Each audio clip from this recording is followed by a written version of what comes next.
orden de palabra estaba Luis Oviedo, Socorro, Toro, Augusto y Acero. Entonces, comenzamos con Luis Oviedo. Bueno.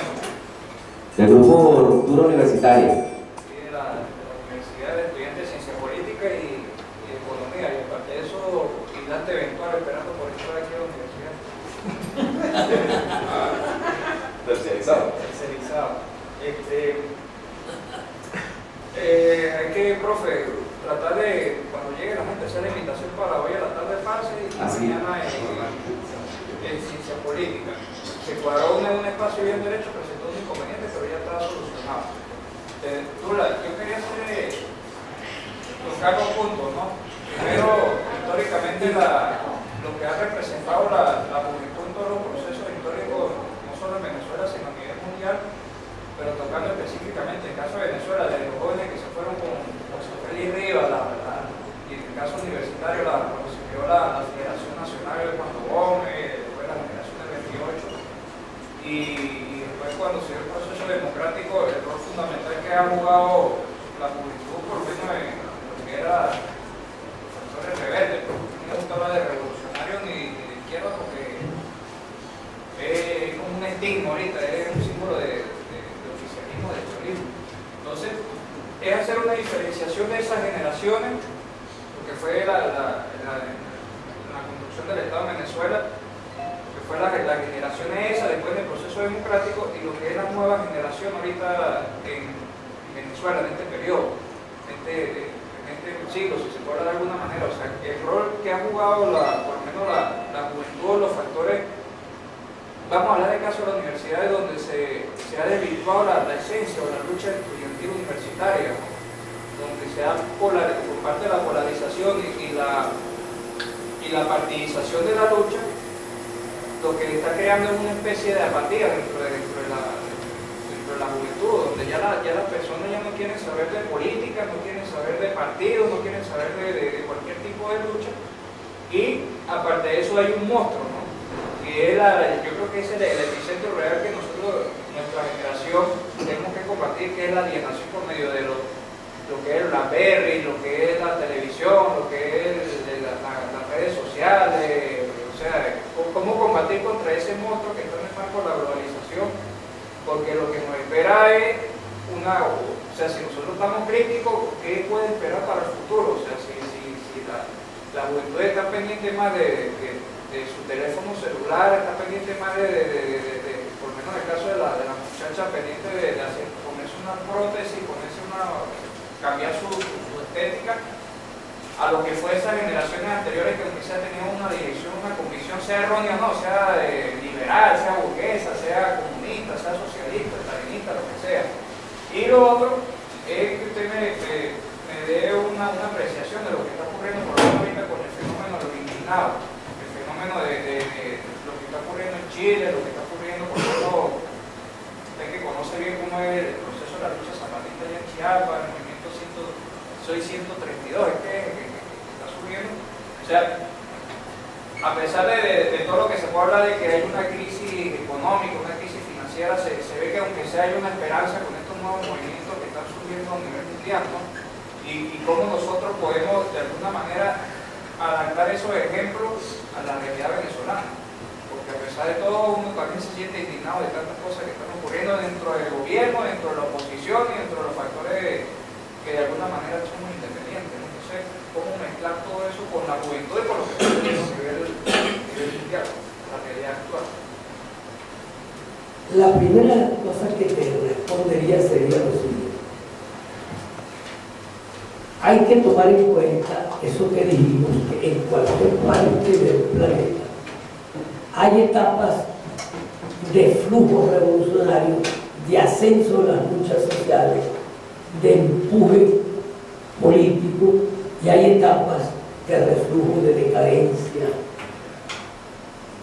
Poníamos el ejemplo que desde que los muchachos en Caracas tomaron la central en el 57, que es el día del estudiante, el 21 de noviembre, hasta enero de la huelga general, de la huelga de los transportistas, pasando por, eran 5 años de acción, 6 años de acción. Y vino después la decadencia, el reflujo. Y en el reflujo ayudó mucho una cosa que es clave, que ustedes saben que vino eso que dijimos de la crisis de los misiles impacto. Hoy en día podemos decir que la revolución que venía avanzando en Venezuela, cuando mandaba Carlos Andrés Pérez, que había un movimiento de masa, y los jóvenes estaban en la calle y tomaban tierra a los campesinos, y hubo huelgas obreras. Empieza la decadencia cuando los factores llamados rebeldes, para decir la palabra tuya, capitularon todos y suspendieron todas las luchas sociales y se fueron a apoyar a este gobierno. Era lo que dijimos, la paz social se impuso. Pero ya la gente se está dando cuenta en toda Venezuela que no hubo revolución, que hubo una profundización de la dependencia. Creo que, no me acuerdo quién era que señalaba, creo que era él, o el problema del mercado, que Venezuela ahorita ha aumentado más su mercado con Estados Unidos que en otras épocas. Y es más, ya se difundió una noticia que algo tiene que ver. Decía Merrill Lynch. ¿Sabe quién es Merrill Lynch? Del Banco de América, poder mundial. Ellos transmitieron una información que decía Chávez ganará las elecciones de Venezuela. Sí, Chávez ganará las elecciones de Venezuela. Y si las gana Capriles, se verá muy difícil demandar, porque Chávez tiene todos los poderes. Y después venía una información. Oye, para que tú veas lo que son las actitudes y las cosas. La otra información decía que Chávez estaba muy enfermo y que tenía como 6 personas que podían heredar: el vicepresidente Jagua y el alcalde del Libertador en Caracas, y su hermano no tenían condiciones no tenían simpatía para llegar a heredar. Estaban anotados por allí José Vicente Rangel, pero que los 2 candidatos fundamentales eran Maduro y Diosdado, pero agregaban la misma información. Esta es la cosa tan importante. La información agregaba: Maduro es el representante cubano y Diosdado, cosa que es verdad, tiene el respaldo militar, además es como visto con buenos ojos por Wall Street. Ya se asoma un posible pacto, se asoma un posible pacto entre tipo pacto de punto fijo entre este señor Capriles y Chávez. ¿Va a venir? Sí, ¿cómo evitar una revolución? Eso que sucedió con Chávez y que sucedió con el pacto de punto fijo, ¿cómo evitar una revolución? Hoy se lo están planteando los chinos, rusos y los norteamericanos, que son las potencias mundiales que tienen hegemonía económica en Venezuela. ¿Cómo evitar una revolución? Y si se está planteando cómo evitar una revolución, ¿quiénes la pueden evitar? Un pacto tipo punto fijo entre la mesa democrática y el PSUV. Oye, ahí es donde ustedes tienen que actuar. Por eso decimos, ni Capriles ni Chávez. Uno es el pasado y otro es el presente que destrozó las aspiraciones. Entonces, hay que crear una nueva forma, que son ustedes, lo nuevo, ¿cierto?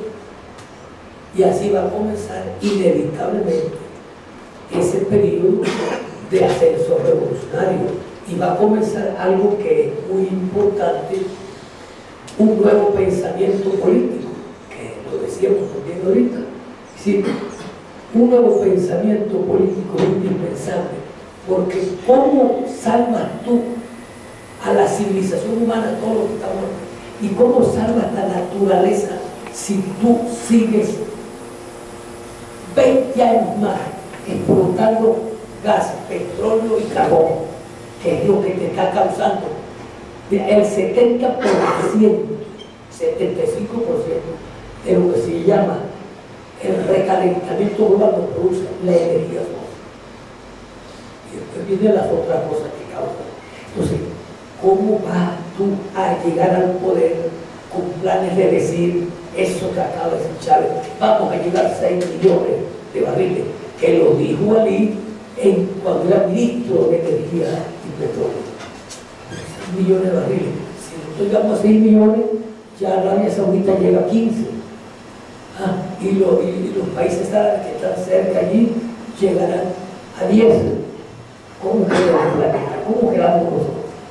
Es un nuevo pensamiento político porque tienes que introducir un nuevo elemento. Es allí a donde, por ejemplo, éramos, y todavía pues yo les recomiendo un libro que lo escribió Ibrahim en 1957, lo publicó más tarde. Y un detalle, Chávez está creando una nueva Caracas en Caracas, lo más antieconómico que puede haber.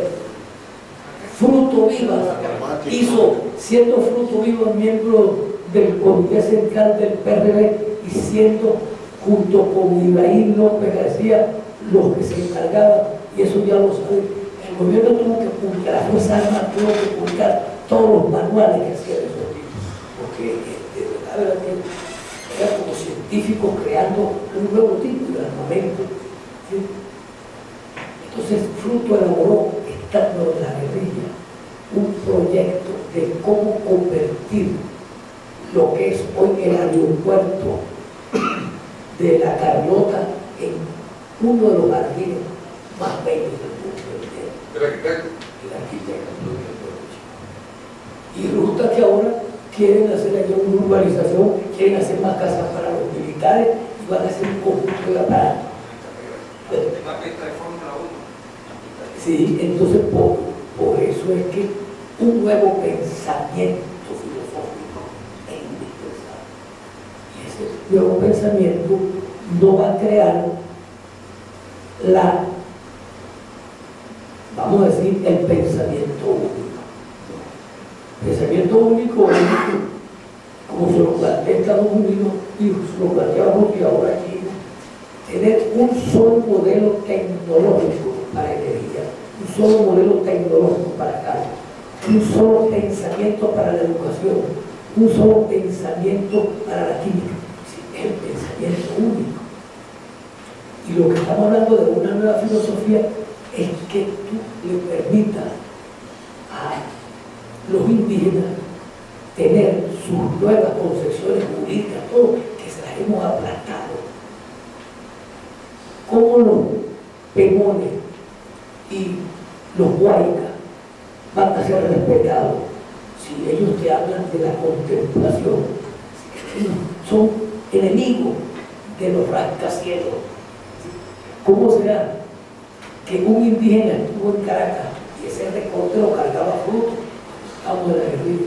Hubo una reunión de indígenas en Caracas. Estamos en la guerrilla. Pero los poetas los pemones son poetas. Sí, entonces óyeme, entonces fue un sabio de los sabios de los grandes sabios, fueron representantes a la Universidad Central. Y le preguntan ya cuando se va al indígena de Amazonas, mire, ¿y qué le pareció Caracas? ¿Cómo estuvo ese congreso? La respuesta que dio es como la del temor. Mire, yo no me explico por qué los caraqueños se empeñan en vivir en una casa arriba de otra. Coño, mano. Teniendo tanto terreno en Venezuela. Oye, pero usted se concepto una casa arriba de otra. No, entonces, tú va a ser uno de los vectores de esa nueva construcción. Seguimos aquí con el orden de palabras con socorro. Sí, socorro viene el orden, ¿no? Que está anotado acá. Socorro, Toro, Augusto, Pedro Central, Alcedo, Lucena, Víctor. Y el compañero que está allá. ¿Cómo? Por este. Bueno, de aquí a las 6 terminamos, ¿ah? No, tenemos que llegar a otro. Claro. Eso sí, preguntas breves, respuesta breve. Tú puedes recoger todas las preguntas y darle una contestación breve.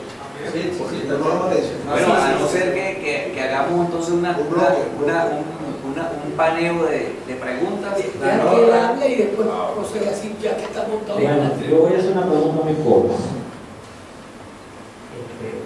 En el año 75, cuando nosotros en la Juventud Comunista de Suria estudiábamos los libros de Carlos Marx, de Lenin, toda esa gente, hay una frase que siempre la recuerdo. Una frase que creo que era de Carlos Marx, que decía lo siguiente.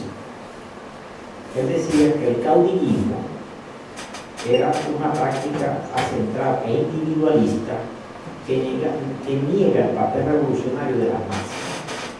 Una frase, dice, el caudillismo es una práctica acentrada e individualista que niega el papel revolucionario de las masas. O sea, esa frase le da a las masas el papel revolucionario. La pregunta es la siguiente: ¿considera el comandante Hugo Bravo, leyenda de la Revolución Venezolana, que Hugo Chávez es un caudillo?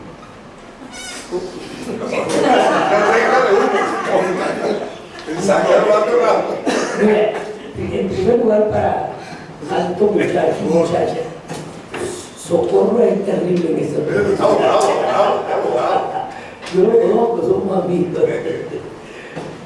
Y esa es su buena pregunta, pues he dicho que he venido a aprender aquí. Te voy a echar un cuento de Chávez para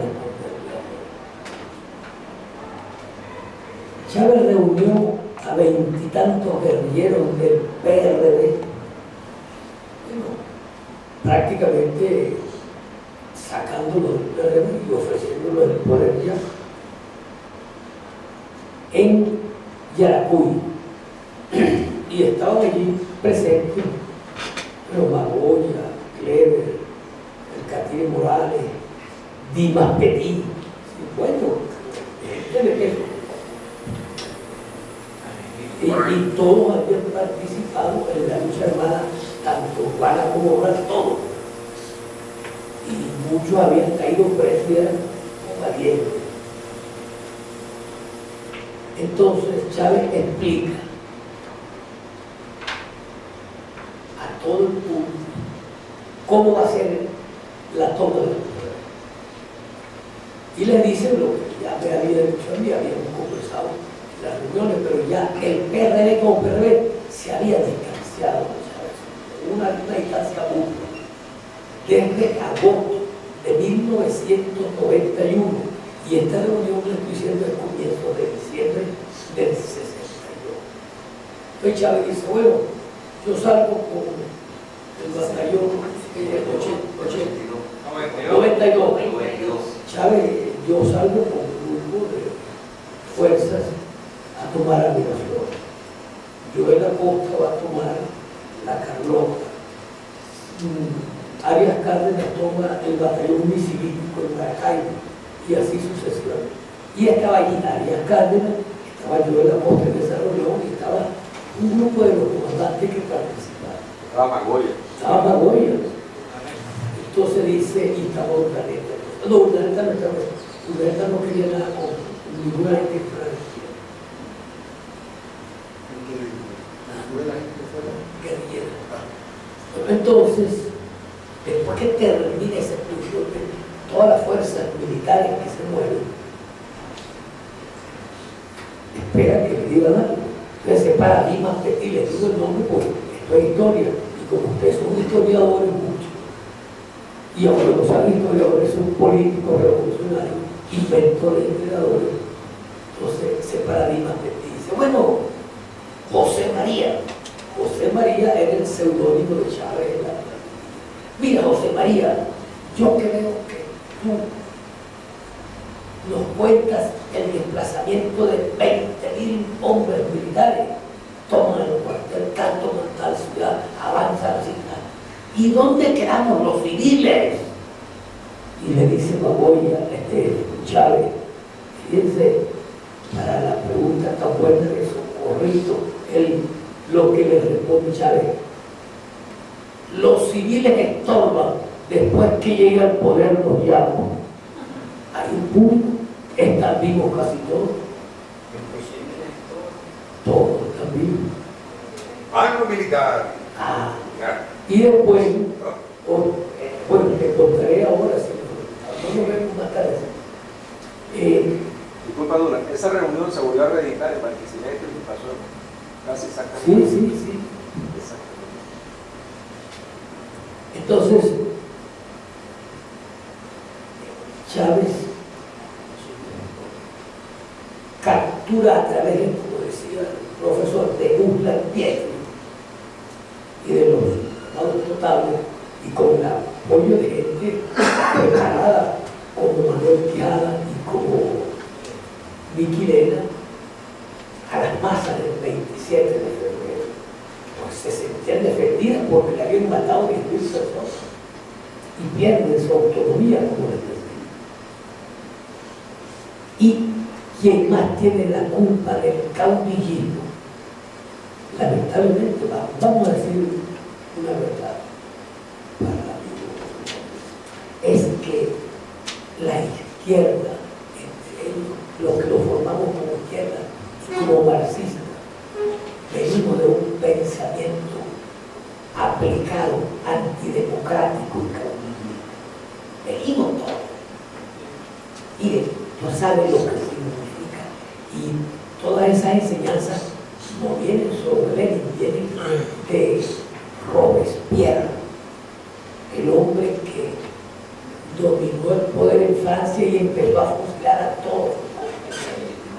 Y la guillotina, y se la pusieron a él también. Entonces, Stalin llega, Lenin apoyado por la política de Robespierre. Fíjense ustedes, es una cosa filosófica, por eso le decía, una ruptura filosófica. Robespierre llega, y también los revolucionarios rusos, detiene a toda la familia del rey Luis XVI y del zar, incluyendo a los hijos, y los fusila a la mujer, al rey, al zar y a sus hijos. ¿Por qué? ¿Usted cree que son criminales? No. Una concepción filosófica del problema del poder, que es el concepto del poder. Y Clausewitz ya lo explicaba. Clausewitz es el autor de un libro que se llama De la guerra. Él escribió ese libro en 1870 y tanto, y él participó en una de las guerras, y es uno de los grandes teóricos de la guerra a nivel mundial. Y Clausewitz decía, al enemigo en la guerra, cuando tú estás combatiendo, lo tienes que dominar y también eliminar. Y Robespierre aplica eso, y los rusos aplican eso, y después vienen todas las revoluciones que aplican lo mismo. Entonces, tenemos que desprendernos de eso, y la revolución que viene tendrá que ser fuerte, poderosa, pero no respetuosa de los derechos humanos. Y tenemos que poner en práctica aquel concepto que inventó el PRD en la montaña. 5 principios. Primero, tenemos que aplicar la defensa de los derechos humanos. Segundo, contra la corrupción administrativa y judicial. Tercero, no comprometerse en cuestiones de droga. Y quinto, defender la soberanía territorial, marítima, aérea, de toda naturaleza, pero incluyendo la soberanía de los obreros y de los campesinos y de la gente marginal, que son los que aparentemente uno cree que tienen soberanía y no la tienen, porque no tienen los derechos regulares que tienen los que tenemos un estatus más arriba. Eso es una verdad. Entonces la próxima revolución tiene que dar un viaje sustancial en ese aspecto. Y un viaje sustancial implica que el caudillismo no puede existir, que el caudillismo hay que desterrarlo por completo, que hay que suspenderlo en todos los terrenos, y que tipos como yo, que participé 20 años en la guerrilla y estuve preso cuando Pérez Jiménez y después he participado, fui antiperijimenista, estuve contra los 40 años y estoy contra estos 14 años, pero no tengo facultades ni nadie me puede autorizar para ser jefe. Yo más bien voy a ser uno que los va a seguir a ustedes en la nueva confrontación que viene.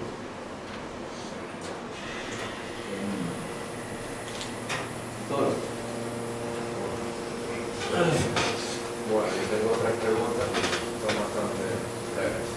La primera es, ¿por qué grupos que se llaman de izquierda buscan establecer la igualdad a través del Estado, si el Estado en esencia es la institución social más estructuralmente jerarquizada dentro de la sociedad? Esa es la primera.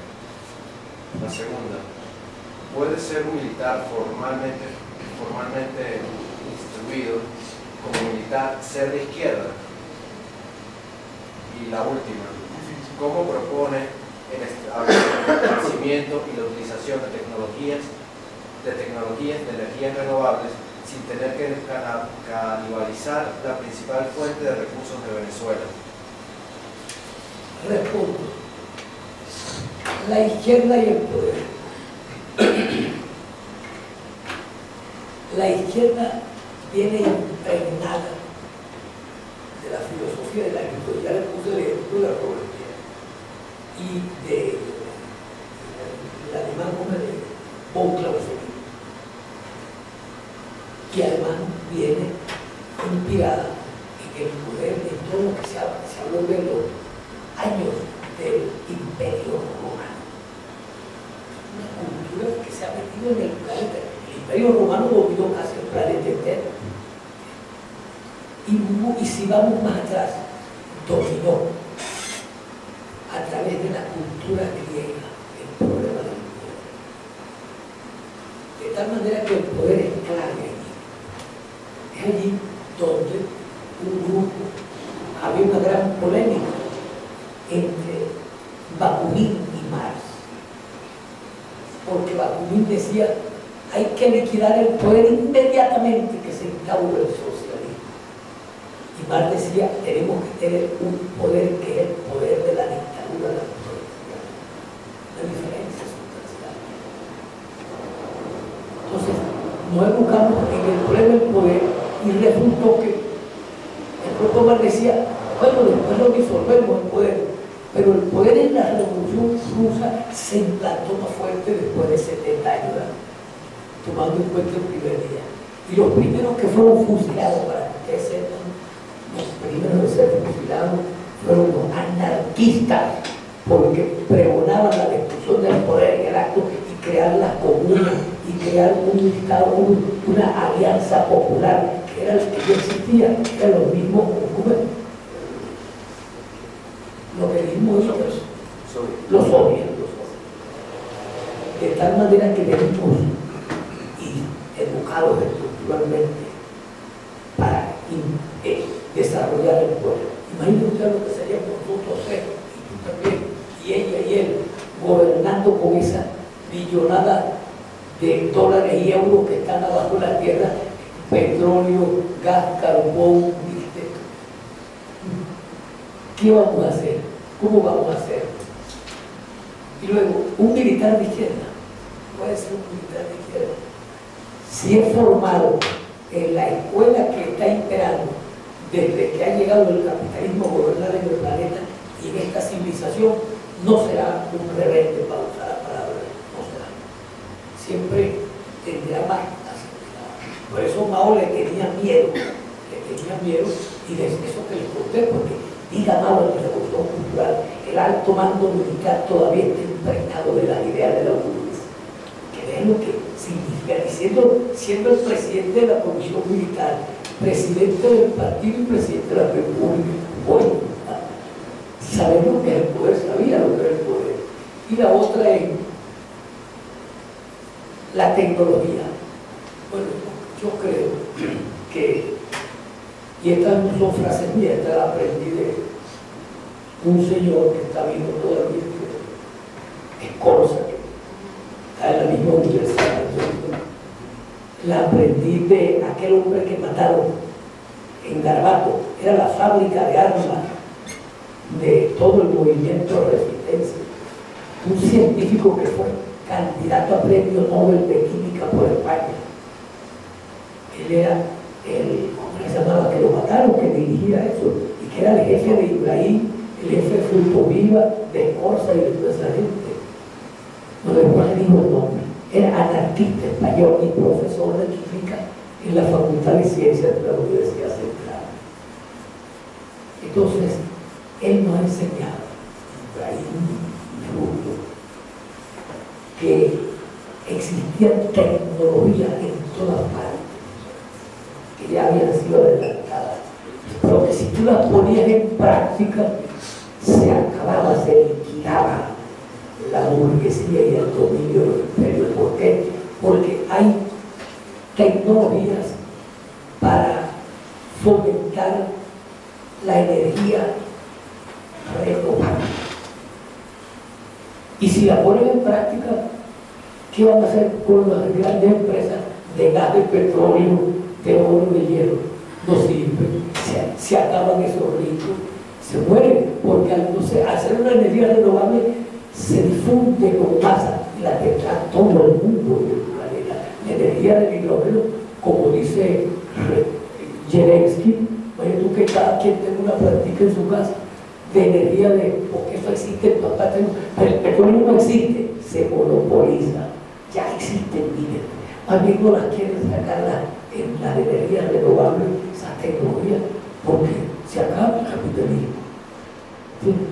Porque pasamos a ser propiedad de la masa, del pueblo, de todo el mundo. ¿Sí? Pero después me he dado cuenta de eso con los congresos que he ido económicos. Y tú, lo que quizá el compañero trata, yo no sé si es así, de Facebook, Twitter y YouTube, ¿no? Facebook, Twitter y YouTube. Eso es la tecnología de la información, porque son right now, ahora, electrónicamente, las redes sociales. Están en el derecho a palabra, Augusto, compañero de la central. Augusto. Bueno, comandante, le iba a hacer dos preguntas. Una, realmente es cuestión de falta de voluntad política para establecer esa política a nivel global de energía alternativa, contando la energía eólica, fotovoltaica y otras tantas más como la del hidrógeno, que ya he nombrado. ¿Es cuestión de voluntad política o realmente, digamos, no hay recursos porque es muy caro producir esa energía? Por ejemplo, vemos la invasión de Irak y el Medio Oriente con motivos profundamente de petróleo, ¿no? O sea, los intereses que están detrás de allí es el oro negro, el estiércol de demonio, como lo llamaba Juan Pablo Pérez Alfonso. Ahora, si ellos invirtieron una ingente cantidad de recursos para llevar mercenarios a invadir la soberanía de esos pueblos en busca de petróleo, ¿por qué no lo invirtieron en energía alternativa? Esa es la primera pregunta. Y la segunda pregunta, ¿cómo, y permítame el neologismo, cómo deseurocentrarnos en nuestra mentalidad como latinoamericanos y poder producir, es decir, dejar de citar tanto a Foucault, a Marx y bueno, plantear lo que decía Martí, o sea, injértese al mundo, o sea, bueno, el conocimiento del mundo, al mundo americano, pero que nuestro tronco pues realmente sea el de nuestras propias raíces, ¿verdad? A nivel ideológico, epistemológico. Entonces, ¿cómo deseuro-centrarnos en una sociedad que está tan alienada por el pensamiento de afuera, que precisamente descontextualiza de una u otra manera también la propia realidad americana, desde su topografía, desde su clima, desde sus contextos temporales, históricos. Esa es la segunda pregunta. Bueno, la primera, ya lo dije al comienzo, los dueños de la Chevron Texaco, de la ExxonMobil, de la Shell, si ponen energía alternativa, de la que es verdaderamente alternativa, se convierte en popular y ellos no tienen el dominio. Solamente pueden tener el dominio de pequeñas cosas, se dominan militarmente. No podría privatizar igual No, es imposible. la energía. Léase usted el libro que usted lo vio en mi casa de la energía fósil, sí, el de Jeremy, lo explica. Son unos hombres que más saben petróleo del mundo entero. Y tienen ese nuevo libro, pero él explica por qué es imposible que tú monopolices al hidrógeno o a las cuestiones populares. No pueden, porque se convierten en populares. Y luego sobre el eurocéntrico, usted también leyó parte de mi libro, a donde justamente yo hablo de la indianidad. No solamente de la indianidad, sino que la respuesta que le di al compañero era, basándome en la indianidad, que yo no hablo incluso de socialismo, yo hablo de la sociedad convivencial que hacía 7.000 años ya la habían planteado los indios. Y hablo del problema ecológico. Ningún estadista ni filósofo, incluso lo hablábamos anoche, salvo Rousseau que tiró alguna cosa, de la ilustración y el marxismo son ecológicos. Ninguno. El poder va a ser así, pero la naturaleza no aparece, empieza a aparecer aquí con el libro de frutos de Ibrahim López García y Fruto Viva, que eran del PRD. Por eso es que el PRD es el que primero difunde el concepto ecológico. ¿Sí? Y ahí están los eurocéntricos, pero estamos rompiendo con eso. Es más, la gente no. Voy a poner un ejemplo a alguien que me preguntó sobre las luchas. Bueno, mire, hay un ejemplo chiquitico y que corresponde también al que me preguntó sobre la juventud, creo que no era por aquí, sobre el papel de la juventud. Mire, ustedes tienen por casualidad la prensa, el Nacional y el Universal, todo, una fotografía espectacular, una pila de muchachos, como decir, todos. Y, óigame, sentados todos uniformados con su gorra militar, 80 soldados de la Guardia Nacional que habían ido a llevarse el lobo de los indígenas pemones, y los muchachos pemones con flecha, sin un solo fusil, los rindieron y además los retrataron. Una acción de masa de los pemones. Pero oígame esto, no mataron a nadie, no hirieron a nadie, un respeto a los derechos humanos. Si hubiera sido a la inversa, matan a los indios. Y algo más, para que usted vea todo, hasta una ruptura total con el concepto de revolución. Y algo más, les quitaron los Kalashnikov, el nuevo fusil soviético que están haciendo los rusos, y se lo quitaron a todos.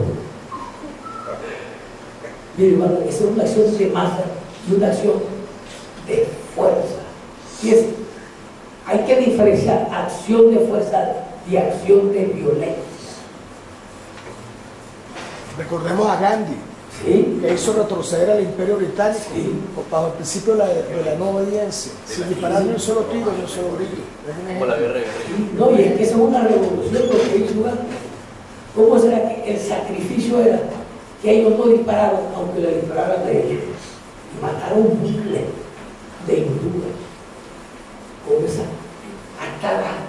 Uno tiene que diferenciar. Lo que estamos hablando ahí es las acciones que hacíamos para tomar esas tierras ahí en Portuguesa, para paralizar allá en Falcón la construcción en la montaña, destruyendo la montaña y las aguas de un club turístico que tenía 170 casas y canchas de golf y además aeropuertos, helipuertos para que llegaran los helicópteros.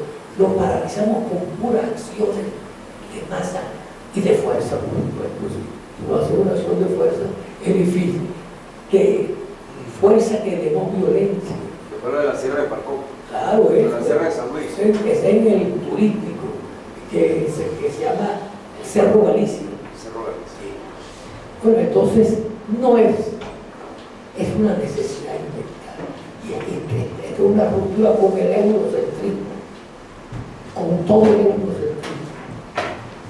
Y te digo, hay inventos, pero no lo ponen en práctica.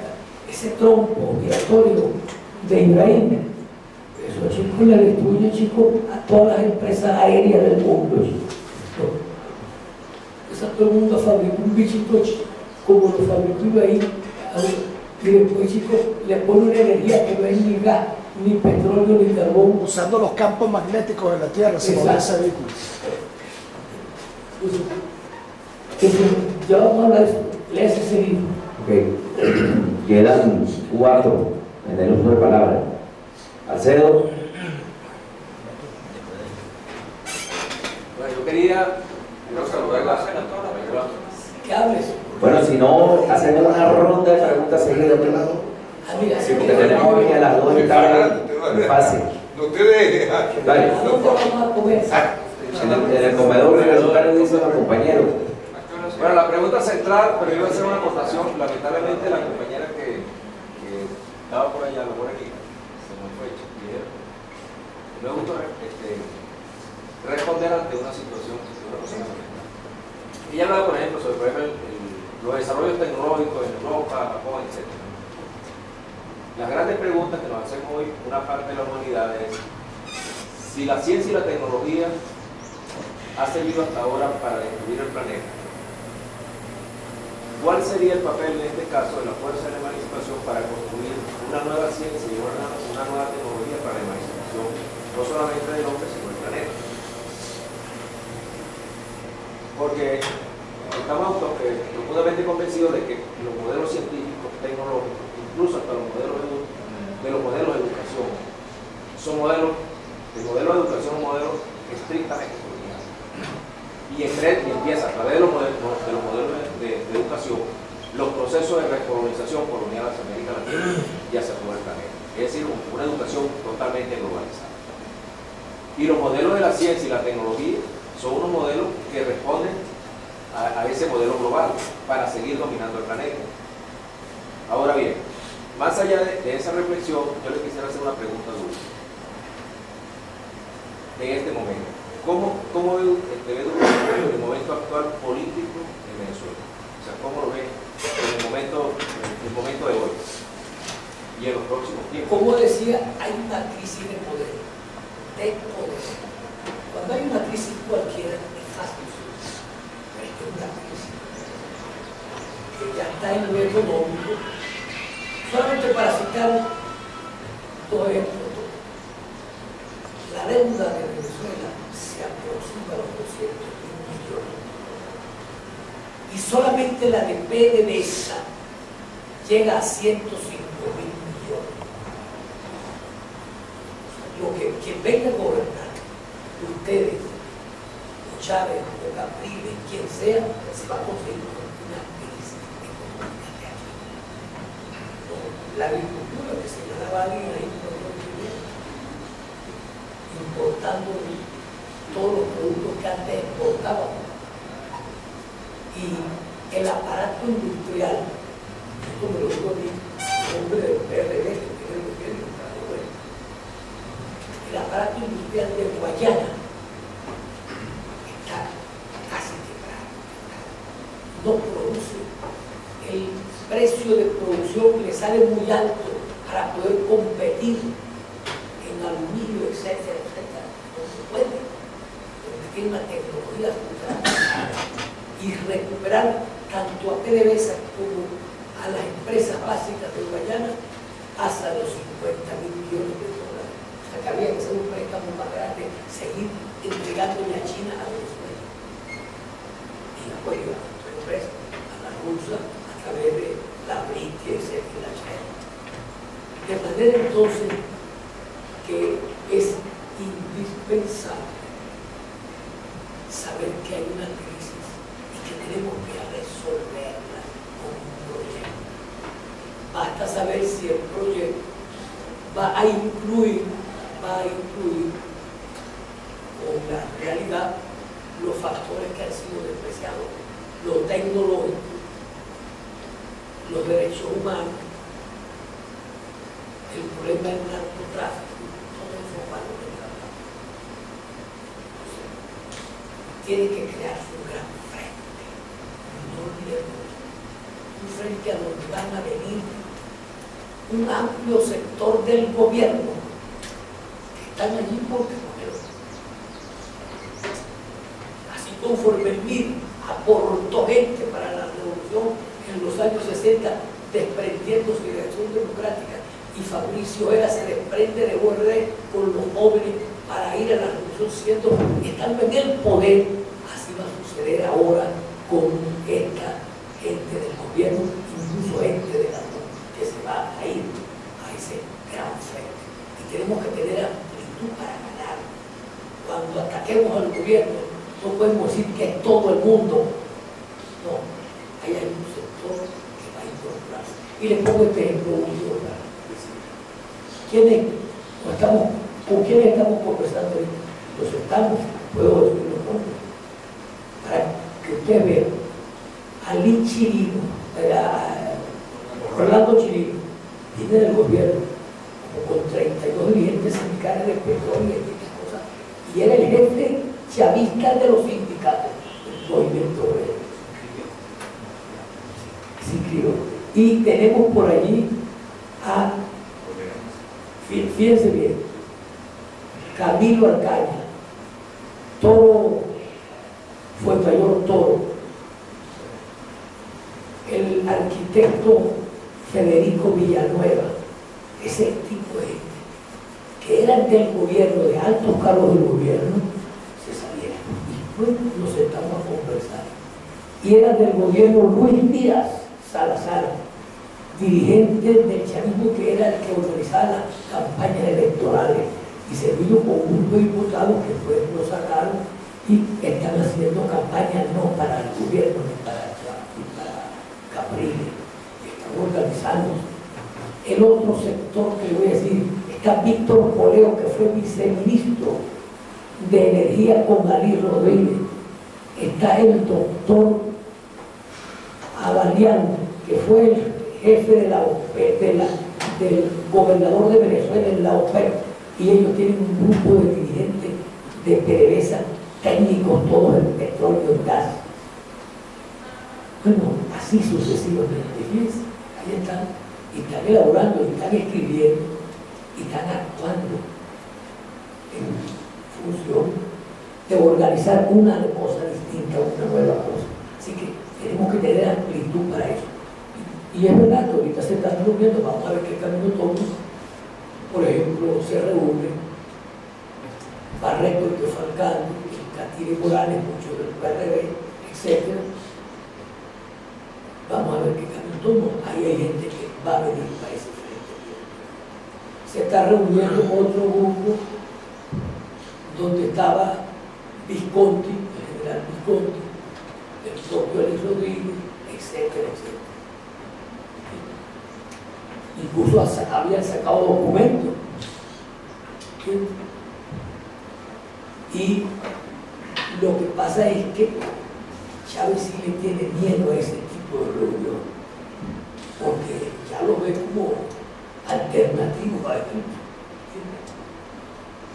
Entonces sí tenemos que amasar muy bien, llevar con calma y no despreciar a los religiosos, que pueden ser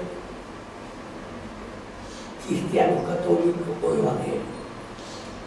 Ahorita hay dos grupos evangélicos que están separados del control de los evangélicos del señor Hernández Beren, que es el evangélico que dirigía antes todos los evangélicos. y de los cristianos católicos hay un sector de la teología de la liberación. ¿Entendés? Es amplio el sector. Vamos a tener confianza. Lucena. Bueno, profesor, yo quiero en primer lugar decir que, bueno, en esta política en la que nos encontramos envueltos, aún no siendo político, partir de la idea partiendo de la idea de que, considerando que la política es un arte pero no como esos políticos demagogos de plazas públicas, como lo que yo he visto. Pero más allá de eso, si nosotros hacemos un pequeño paneo a la historia de siglos anteriores, incluso hasta en Europa, podemos decir que pareciese que en otras zonas en Europa, independientemente de que gobierne un príncipe, un ducado, un político de centro izquierda y de centro derecha, siempre está la visión o la noción de un objetivo que es la transformación de la sociedad. ¿No cree usted, profesor, mi pregunta es que pareciese que América Latina y Venezuela se encontraran enrumbadas a discutir como primer plano la política ideológica y dejando u obviando el meollo del problema, que es la agricultura, las transformaciones del campo, transformaciones de las empresas básicas primordiales para transformar una sociedad? Y pareciese que estuviésemos en eso, pues, que discutir el primer plano, la política ideológica, y no ser partícipe, como Urla Prieto lo llama, de construir nuestra propia historia viva. ¿Cómo lo ve usted? ¿Cómo lo ve usted de ese punto de vista? Porque pareciese que en este mundo donde vivimos, en la última década del siglo XX y las que llevamos del siglo XXI, parece que nos encontramos pues inmersos en solamente discutir de quién es de izquierda y quién es de derecha, de quién es un político verdadero y quién no, tildar a uno, tildar al otro del que sea de su rama política, y perder esa, pues la noción de que nosotros deberíamos enrumbarnos en una inalterada noción del rumbo del que queremos, más allá de lo político e ideológico. ¿Cómo lo ve usted, profesor? Aquí hemos puesto con bastante claridad, incluso al comienzo dijimos lo siguiente: una nueva concepción del desarrollo del planeta. No nos alejamos de eso. Segundo, un nuevo modelo científico que no dañe la naturaleza. Un nuevo modelo tecnológico. Hablamos de eso, incluso nos referimos a las personas que estaban trabajando en eso. Un nuevo modelo energético. Si podemos contar, estamos hablando de las cosas fundamentales de ese cambio de concepto de desarrollo. Es más, te puedo decir, nosotros estando en plena guerrilla, publicamos 3 libros de petróleo con una comisión que teníamos, donde algunos están en el gobierno. Momer ya se fue. Y además de eso, con Escorza y con Ibrahim López García y Fruto Viva, creamos otra concepción de la tecnología que había que aplicar en Venezuela y de la energía, ¿entiendes?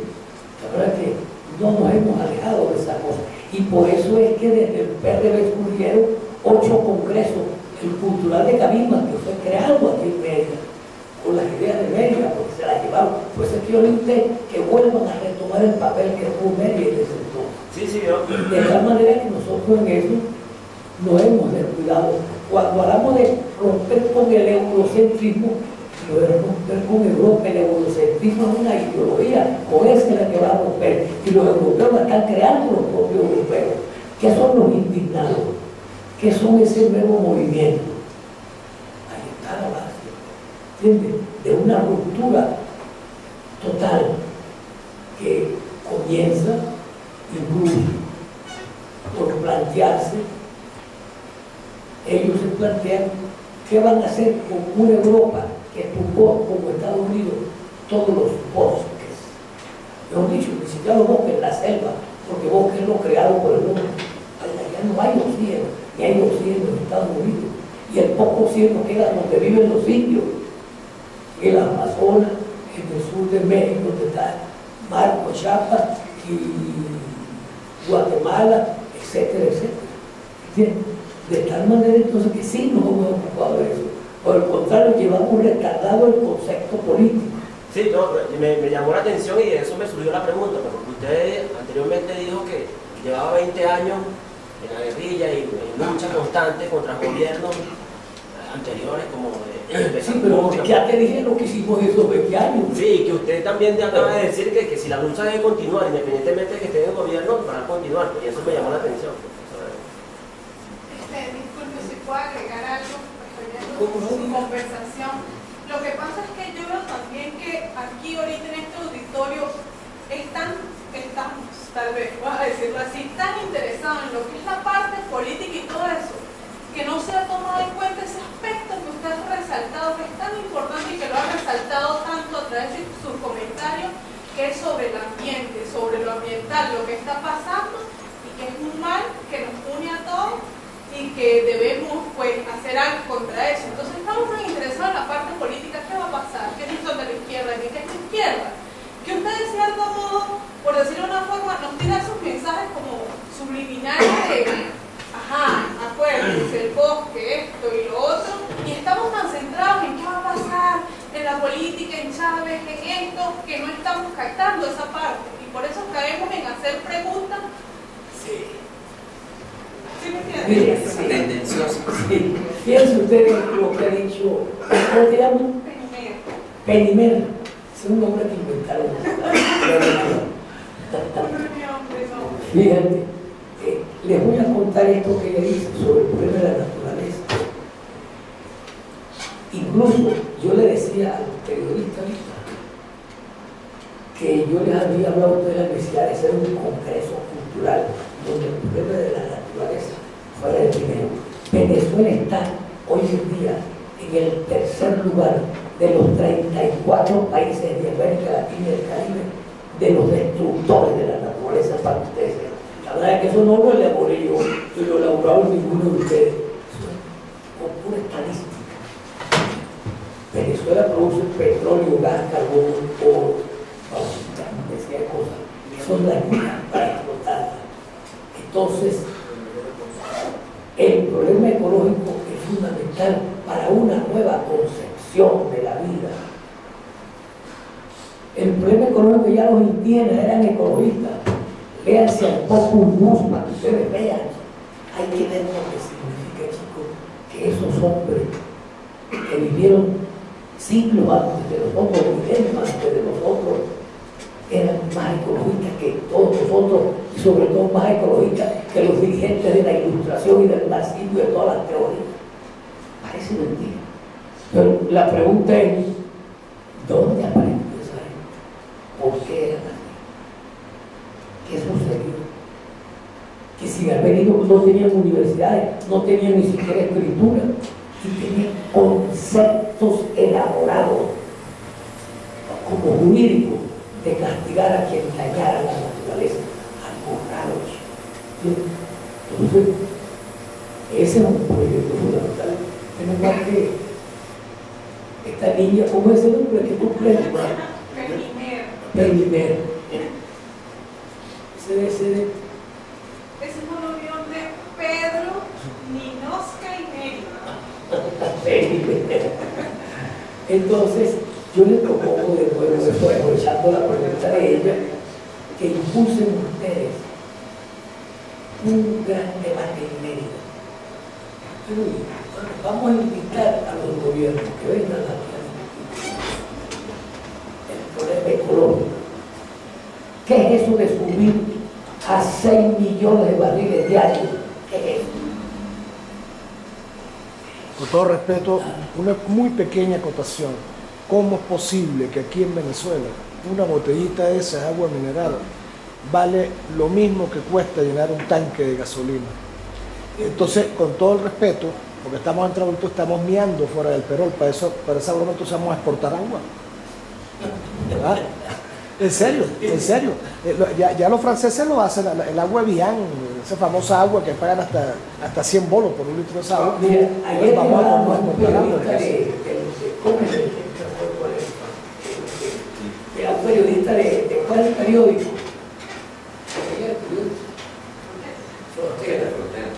y le decíamos el problema ecológico. Incluso le decíamos que, quizás no lo meten en toda la parte política, le decíamos que los ríos en el mundo se están destruyendo, las aguas de los mares se están contaminando. El lago de Maracaibo, ¿sabe usted lo que significa? Que el lago de Maracaibo son 12.000 kilómetros cuadrados de agua dulce hoy destruido, el depósito de agua dulce más grande de toda América. No sirve para nada. El lago de Valencia tampoco sirve. Ya el Orinoco rebajó su caudal y el Amazonas también rebajó su caudal. Y han desaparecido más de 30 ríos importantes de Venezuela. La cuenca de Mocujuna aquí la están destruyendo. Entonces se están desapareciendo. Un debate aquí sobre lo político, lo ideológico, lo filosófico y lo ecológico es bueno. Ahora me inviten ustedes a hacer el debate. Bien, vamos a ir finiquitando. Tenemos que ir a comer. Como había una pregunta de un amigo que se fue, entonces Víctor y la profesora Giovannina terminan con el ciclo de preguntas. Yo quisiera preguntarte, yo he visto declaraciones en el periódico ni con Sabe ni con Capriles, y qué pasó con el ecotaxilismo y las dos mujeres, como dicen en la voz, ¿cómo que se come? Bueno, óyeme esto, sí. Nosotros hemos dicho ni con Capriles ni con Chávez. Ellos son, Chávez era el capitalismo de mezcla de privado y estatal. Y Capriles era el capitalismo privado con todas las teorías. Ya Capriles anunció antier que va a desarrollar todas las cosas, prácticamente no mencionó a Chávez todo lo que se ha aprobado en materia energética. Porque Chávez lo que hizo fue robarle el programa a la derecha. Entonces la derecha quedó sin programa porque Chávez lo puso un programa. Ya le adelantó el programa de gobierno. Claro. Quien venga a gobernar ahorita no necesita caerle a palos a nadie porque ya tienen una constitución y unas leyes elaboradas. No, yo lo que yo cumpliendo lo hago. Por eso tenemos que hacer una constituyente ordinaria y ahí va a incluir el constituyentista para reemplazar todo ese aparato jurídico. Y yo dije en esa entrevista en Twitter, el 42% es el que va a ganar la abstención. Y yo dije, abstención significa una rebeldía en 3 niveles. Uno, los que no se inscriben como yo, que nunca me inscrito y he votado. Los que se inscriben y no votan, que son abstencionistas. Y los que se inscriben y votan nulo. Si llegan al 42%, entonces es porque son mayoría frente a dividir el resto que queda entre Chávez y Capriles. Y eso va a subir, se lo aseguro. Por eso es que andan desesperados buscando los mini. Esos no son mini, son no, ni con Chávez ni con Capriles. Ok, terminamos con la profesora Giovannina. Yo en realidad no es una pregunta, sino como el problema ecológico, o sea, una materia que yo viviendo claramente. Hemos estado trabajando sobre el problema que tenemos en el mar, sobre los agroquímicos que se están utilizando.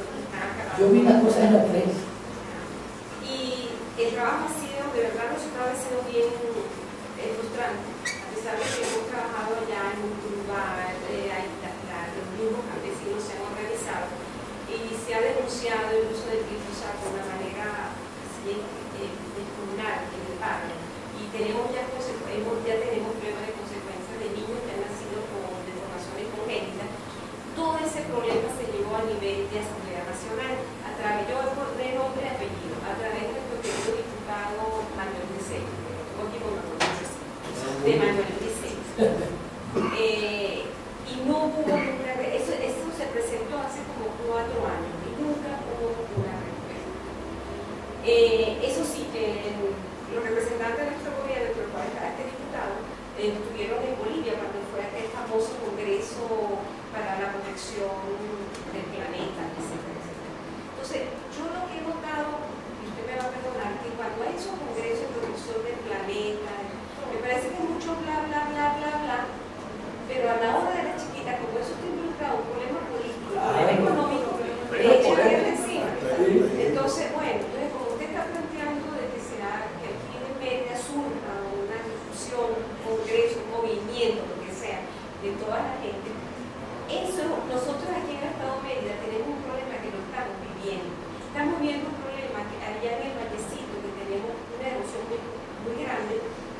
sembrando Betiberta, a veces no tenemos eso.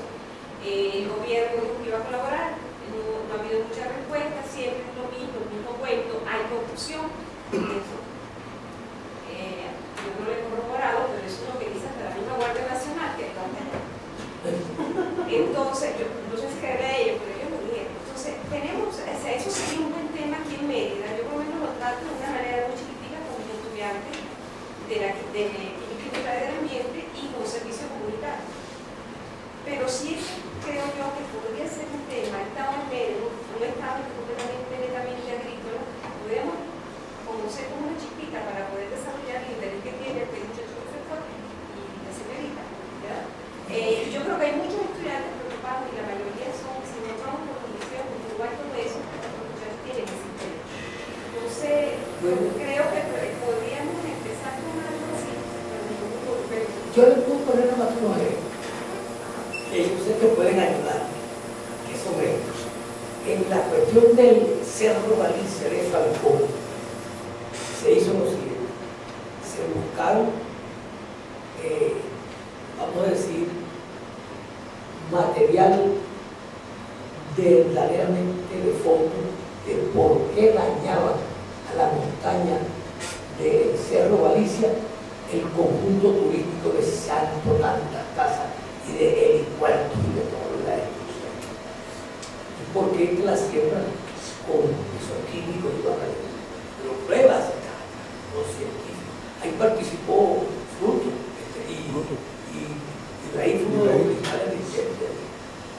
Y después que se tuvieron esas pruebas, se empezaron a decir para la prensa grande, a ver quién publicaba, y se buscaba gente que diera declaraciones. Pero acompañado de eso se hizo una cosa que ustedes lo pueden hacer también.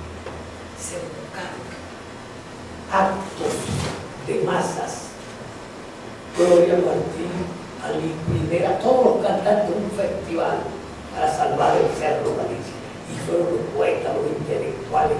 Hizo presión social. Sí, fue una cosa extraordinaria.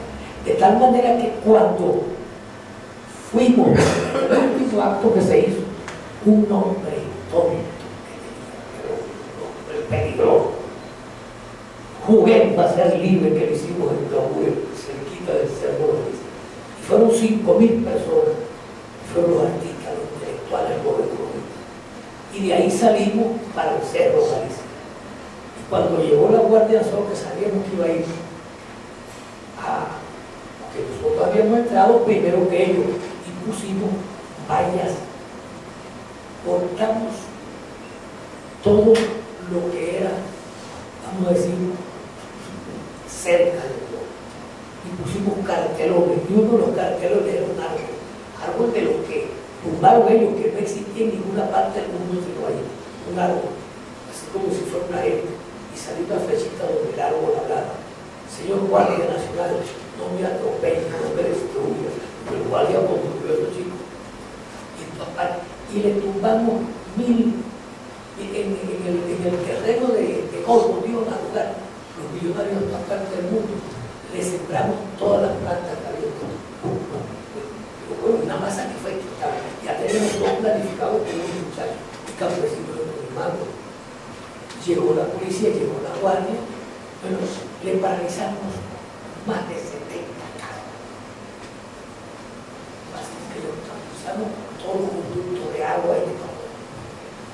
Pero tuvieron que paralizar eso. Pero fíjate, entonces, un proceso como hicimos cuando tomamos las tierras portuguesas de crear contaminantes, el pino, el eucalipto y la melina, al no sembrarlos en un tanto de agua, se secaron más de 120 fuentes de río. Entonces, hicimos en la campaña así, llevamos a la teología de la región, los evangélicos llevaban conjuntos, se hicieron obras de teatro antes de que tomáramos eso, y tomamos eso con masa, tomamos eso con 2000 campesinos, ahí donde el la negra Antonia era enemiga de que hiciéramos eso a la mujer, enemiga. Y nos decía: ustedes son unos asaltantes, unos pastoreros, ¿cómo van a tomar tierra productiva? Yo le digo: no pasa de nada, ya habíamos tomado la cena. Claro, y habíamos hecho toda la ahora es portuguesa. Sí, y ya habíamos tomado toda la hacienda completa y ya se estaba haciendo el programa de qué se iba a sembrar y por qué tales químicos nos iban a hacer carga. Y arrancamos más de 1.500 matas de pino chiquitas que lo habían sembrado. Entonces, la negra Antonia me vuelve a repetir, y yo, ven, dile eso a los campesinos y pasa. Bueno, yo no les voy a decir, pero cuando estamos discutiendo, entra el ejército y la guardia echando los planos y la hace presa junto conmigo.